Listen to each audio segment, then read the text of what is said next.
Don't be afraid of money. Be ferociously curious. Read, ask questions, and get quality advisors to support and educate you. One of the things I can tell you about growing up in a culture of poverty is money was one of those things that we never had enough of, and we were always trying to find more of.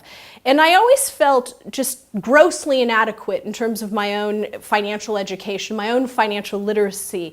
And one of the things that really was a turning point for me in college was really understanding the culture of poverty.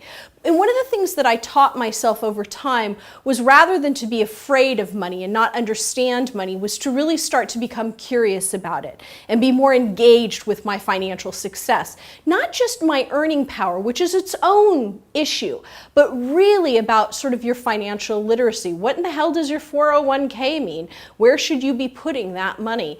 And really becoming engaged with your money. I can't say enough about how important this is. Please don't surrender all of that power to your spouse. Please don't just write somebody else off to that duty, whether it's an advisor. It's important to have advisors, and I believe in them. I don't know all of the things there are to know, and so it's important that I engage those people. But I really started talking to people and asking questions and asking, hey, what are you doing over here about retirement? How does that work if you're incorporated? What does that mean if you're a solopreneur? Does that change at all if you do have a private contractor? Ask those critical questions so that you can really start driving your own financial freedom. I can't say enough about this idea of being curious about money. It's scary, it's overwhelming. Don't do it all at once. Take one piece of this puzzle at a time. You're very smart, you're competent, you're capable, and you are curious because you're sitting here now watching this. I know that you can figure this stuff out, even if it's hard and even if you feel overwhelmed at times.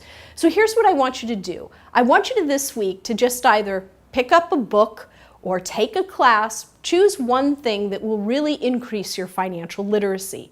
Start learning about just one little piece of this puzzle. You don't have to do it all at once. Just become more engaged with one piece. That one piece will lead you to another piece. And slowly over time, you'll become more educated and more empowered and really able to build wealth independently on your own.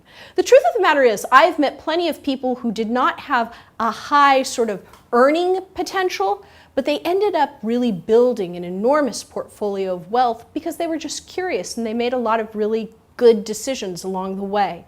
So I want you to engage with your money and sort of roll up your sleeves and dig in. And this week, go and get a book, take a class, get online, and learn something about getting you closer to your financial freedom.